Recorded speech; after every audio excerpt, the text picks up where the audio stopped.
Good evening, ladies and gentlemen. It is your Realtor Hugo here with another live. As always, thank you so much for tuning in. I am your Realtor Hugo, licensed in Maryland with Long and Foster. Hi, how are you? Hope you're doing well. Happy Saturday. Today we're talking about renting out your property, what first time landlords need to know. So if you or anyone you know is interested in content such as this, feel free and share the live. Today it's going to be another topic that has to do with renting. So take some notes, follow up on these things when they do become a big force and a big important issue in your life, then we can revisit this a little bit more closely. But as of right now, this is great information to have in case you are ever interested in leasing out a house.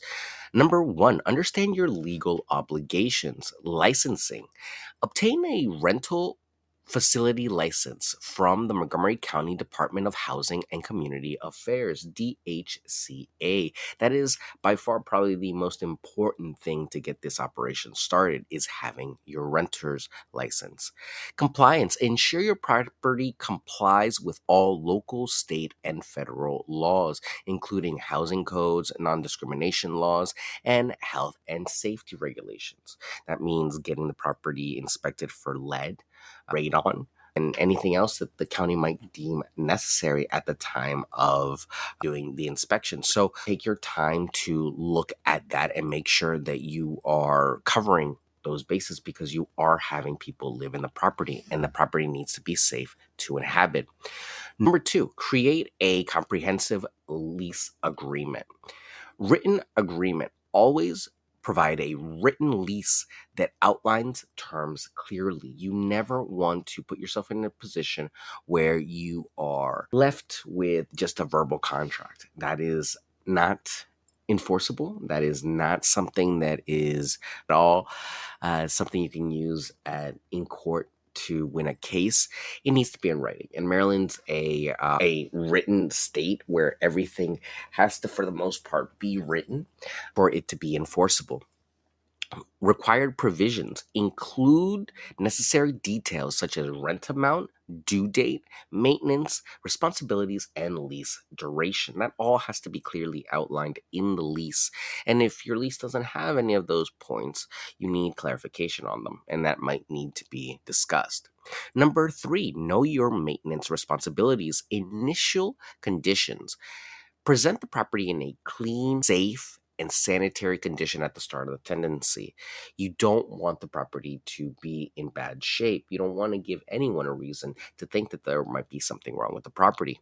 Ongoing maintenance. Regularly maintain all systems, for example, the plumbing and electrical, and ensure prompt repairs. There is nothing more concerning than a landlord that does not take care of their property. Tenants get frustrated. They at times don't see what you see. So when you are not taking care of repairs on time, tenants sometimes take matters into their own hands, and that can truly be devastating for a property. So don't leave it up to chance. Make sure that you're taking care of your home and your investment because tenants will never behave the way you do in regards to your property, and they will never take care of the property the way that you do. But if you are on top of it, if you are looking at ongoing maintenance and being prompt in your repairs, you shouldn't ever really have an issue. And your tenants should be very willing to communicate with you and have dialogue and exchange and let you know things that are going on in the property, which is all good stuff. Number four, handle security deposits properly.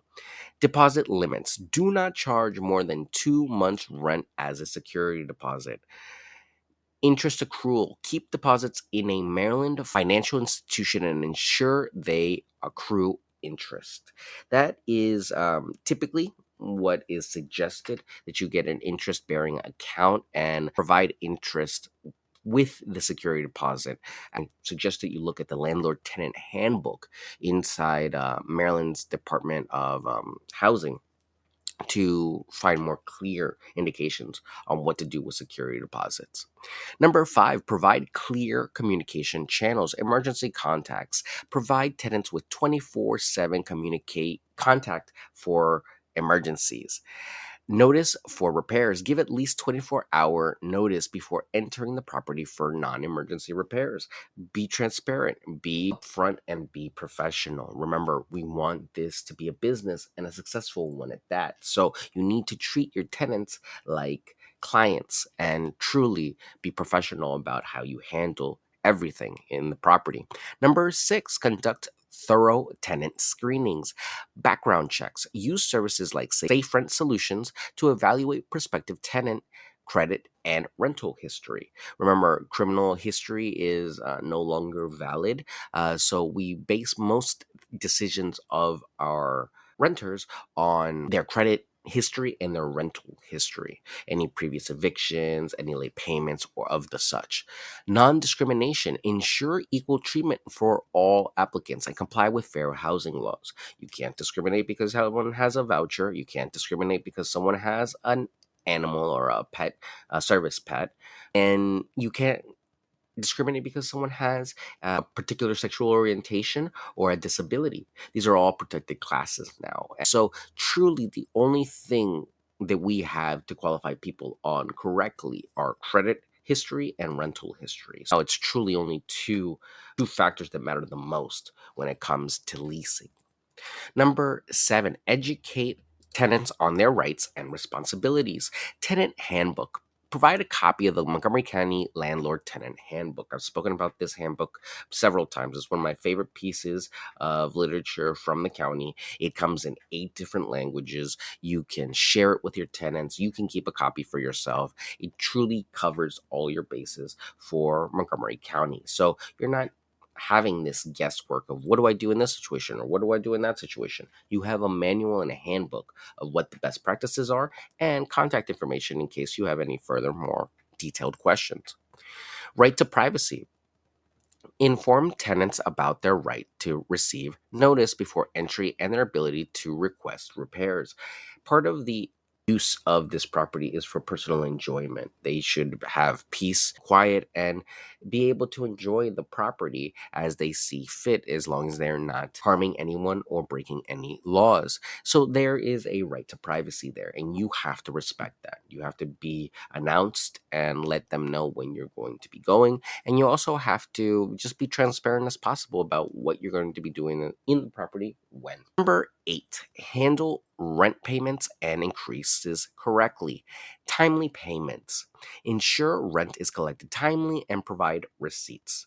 Notice for increases. Give at least 90-day notice before increasing rent. And remember that you can only increase rent once every 12 months. So don't be greedy, don't be unannounced, and be conscious that the county has guidelines for how much rent increases should be every year. Try to stay within those guidelines. I understand that sometimes increases happen, sometimes taxes happen, sometimes bills happen, sometimes you haven't increased rent in a long time. That being said, you should always do proper adjustments of the rent so that you don't run into that issue. I know it feels like you're helping people out by not increasing their rent, but in the long run, you may be hurting yourself and your own business because you are leaving money on the table and potentially still incurring the same cost that you would otherwise. Cost of the tenant versus the price that the tenant is paying and what that is to you. Number nine, be prepared for disputes.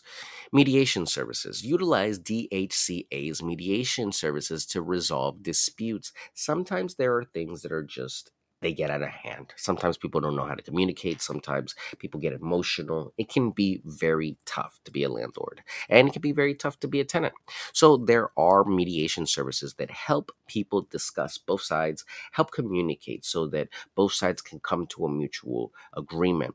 Remember, the realtors and the real estate professionals typically at this point are no longer involved. I, as a listing agent, I and probably gone once the new tenants have moved in, and the buying agent's usually gone after that as well.